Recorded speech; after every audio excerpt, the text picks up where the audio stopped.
Assalamualaikum warahmatullahi wabarakatuh. Perkenalkan, saya Raufa Adila dengan NIM 23121023. Di sini saya akan menjelaskan tentang nilai-nilai keteladanan dari kisah kehidupan dan perjuangan Nabi Muhammad SAW dengan baik. Baik, masuk ke materi pertama, tujuan awal dakwah Nabi Muhammad. 1. Tujuan pemberian peringatan. Agar siapapun yang menyalahi keridhaan Allah diberi peringatan mengenai akibatnya yang pedih di kemudian hari dan akan mendatangkan kegelisahan serta ketakutan di dalam hatinya. Yang kedua, tujuan mengagungkan Rob. Agar siapapun yang menyombongkan diri tidak dibiarkan begitu saja, melainkan kekuatannya akan dipunahkan dan keadaannya dibalik total, sehingga tidak ada kebesaran yang tersisa selain kebesaran Allah.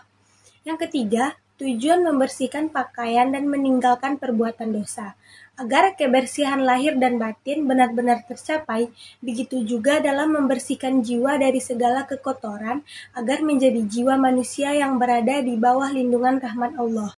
Yang keempat, tujuan larangan mengharap yang lebih banyak dari apa yang diberikan.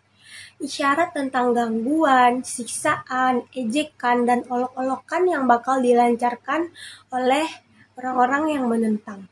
Materi selanjutnya, tujuan dakwah Nabi Muhammad secara umum. Yang pertama, tauhid. Yang kedua, iman kepada hari akhir. Yang ketiga, membersihkan jiwa dengan cara menjauhi kemungkaran dan kekejian yang terkadang mengakibatkan munculnya hal-hal yang kurang menyenangkan. Mencari keutamaan, kesempurnaan, dan perbuatan-perbuatan yang baik. Yang keempat, menyerahkan semua urusan kepada Allah Subhanahu wa Ta'ala. Selanjutnya, tujuan dakwah Nabi Muhammad periode Mekkah. Dakwah periode Mekkah berlangsung kira-kira selama 13 tahun dengan 3 tahapan, yaitu dakwah secara sembunyi-sembunyi, secara terang-terangan, dan dakwah di luar Mekkah. Tujuan dakwah Nabi Muhammad pada periode Mekkah yaitu agar masyarakat Arab meninggalkan jahiliyah dan berhala, kemudian mengajak mereka untuk masuk Islam dan menyembah Allah sebagai Tuhan, agar mengetahui hukuman yang akan diturunkan oleh Allah jika mereka tetap mendustakan Allah, mengajak untuk tauhid dan beriman kepada risalah Nabi Muhammad serta iman kepada hari akhir. Tujuan dakwah Nabi Muhammad pada periode Madinah, yaitu untuk menerapkan Islam kafah dengan mengubah masyarakat jahiliyah menjadi masyarakat Islam dengan pemikiran Islam, perasaan Islam, dan aturan Islam, serta menerapkan Islam kafah dengan cara menjalankan sistem pemerintahan Islam atau disebut juga dengan khilafah. Strategi dakwah Nabi Muhammad. Yang pertama, dakwah secara sembunyi-sembunyi. Dalam menyebarkan agama Islam di Mekah, awalnya Nabi Muhammad melakukannya secara sembunyi-sembunyi. Strategi ini dipilih dikarenakan masyarakat Mekah pada saat itu masih memeluk agama nenek moyang atau penyembah berhala. Penyebaran Islam secara sembunyi-sembunyi dilakukan dengan cara mengenalkan Islam kepada kerabat terdekat Nabi Muhammad. Orang pertama yang memeluk Islam pada saat itu adalah istri Rasulullah, yaitu Siti Khadijah. Setelah itu diikuti oleh kerabat dan sahabat Rasulullah seperti Zaid bin Harithsyah, Ali bin Abi Thalib, Abu Bakar As-Siddiq, Utsman bin Affan, Al-Zubair bin Al-Awwam, Abdurrahman bin Auf, Sa'ad bin Abi Waqqas, dan Talhah bin Ubaidillah. Kerabat dan sahabat Rasulullah tersebut kemudian disebut sebagai as-sabiqul awwalun atau orang-orang pertama. Selanjutnya, dakwah secara terang-terangan. Setelah mengenalkan Islam kepada orang-orang terdekatnya selama kurang lebih 3 tahun, Nabi Muhammad mulai mengenalkan Islam kepada masyarakat Mekah. Cara dakwah Nabi Muhammad secara terang-terangan tersebut diperintahkan melalui wahyu Allah pada surat Al-Hijj ayat 94. Permulaan surat Asy-Syu'ara yang memuat ayat ini menyebutkan kisah Musa dari permulaan nubuwah hingga hijrah beliau bersama Bani Israel hingga mereka selamat dari Fir'aun dan kaumnya yang berkesudahan tenggelamnya Fir'aun dan para pengikutnya. Kisah ini memuat tahapan-tahapan yang dilalui Musa selama menyeru Fir'aun dan kaumnya kepada Allah. Ada periode dan tahapan dakwah. Periode Mekkah berjalan kira-kira selama 13 tahun. Periode Madinah berjalan selama 10 tahun penuh. Periode Mekah dapat dibagi menjadi 3 tahapan, yaitu 1. Tahapan dakwah secara sembunyi-sembunyi yang berjalan selama 3 tahun. Yang kedua, tahapan dakwah secara terang-terangan yang di tengah penduduk Mekah yang dimulai secara tahun keempat dari nubuwah hingga akhir tahun ke-10. Yang ketiga, tahap dakwah di luar Mekah dan penyebarannya yang dimulai dari tahun ke-10 dari nubuwah hingga hijrah ke Madinah. Sedangkan periode Madinah akan dirinci pada tempatnya di bagian mendatang. Selama berdakwah, Nabi Muhammad mempunyai tantangan. Yang pertama, penghinaan, ancaman, dan siksaan secara fisik kepada Rasulullah. Orang-orang kafir Quraisy Mekah menghina Nabi Muhammad dan menyebut beliau sebagai orang gila, tukang sihir, si anak celaka, dan sebagainya.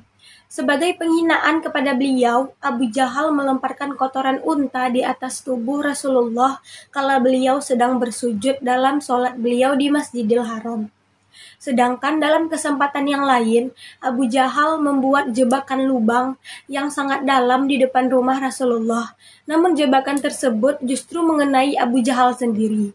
Dan yang lebih gila lagi, ialah keinginan orang-orang kafir Quraisy untuk membunuh Rasulullah. Kejadian ini terjadi menjelang hijrah Rasulullah ke Madinah. Namun, Allah senantiasa melindungi Nabi Muhammad dari gangguan orang-orang kafir Quraisy. Tantangan yang kedua, penghinaan, ancaman, dan siksaan terhadap para pengikut Rasulullah.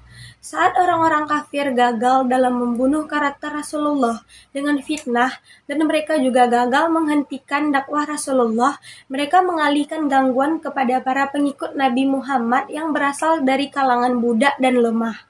Tujuannya agar para pengikut Rasulullah tersebut mau kembali ke barisan kaum kafir dan menyembah berhala. Namun, mimpi mereka hanya berisi pepesan kosong belaka.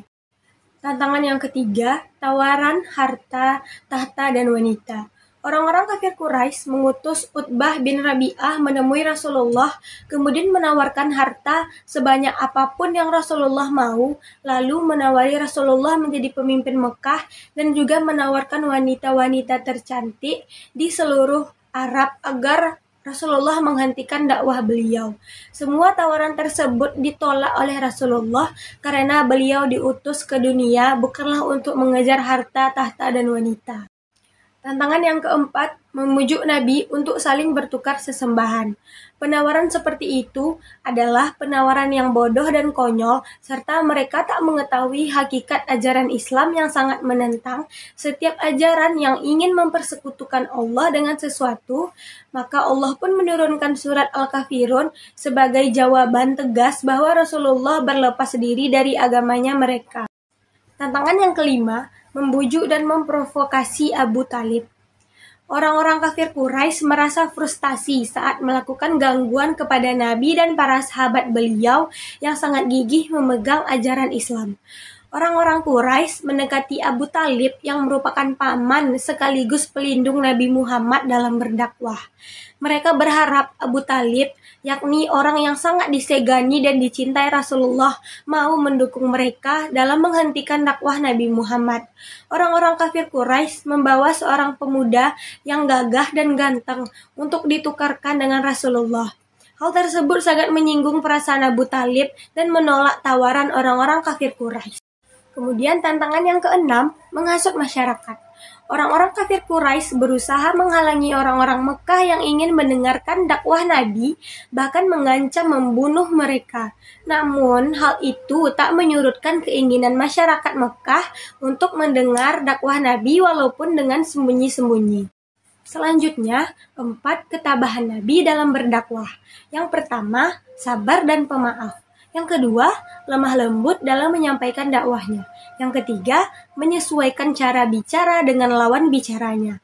Yang keempat, tidak pernah memaksakan kehendak. Kemudian, keberhasilan dakwah Nabi Muhammad di Madinah. Ada 5 kunci keberhasilan dakwah Nabi Muhammad. Yang pertama, berdakwah dengan akhlak. Yang kedua, mempunyai kesiapan mental. Yang ketiga, mempunyai sandaran vertikal. Yang keempat, satu kata dalam keteladanan. Yang kelima, mampu memberdayakan dengan tepat. Berikut adalah penyebab keberhasilan dakwah Rasulullah di kota Madinah. Yang pertama, semangat persaudaraan yang berdasarkan akidah, yang berarti bahwa kalau selama ini persaudaraan itu berdasarkan ikatan darah, maka persaudaraan dalam Islam adalah berdasarkan keyakinan yang sama.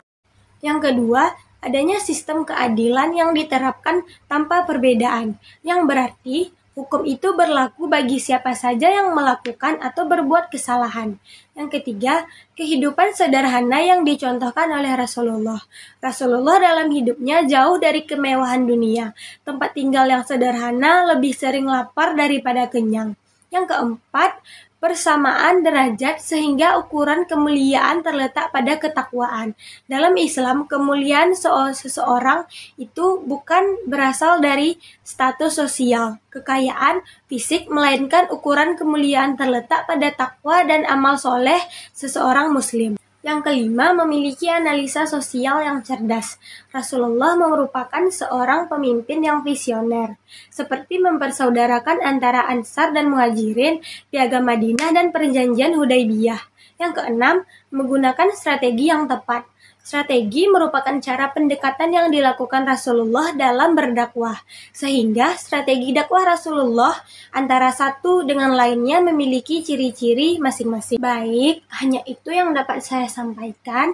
Jika ada kesalahan, saya mohon maaf. Saya tutup. Wassalamualaikum warahmatullahi wabarakatuh.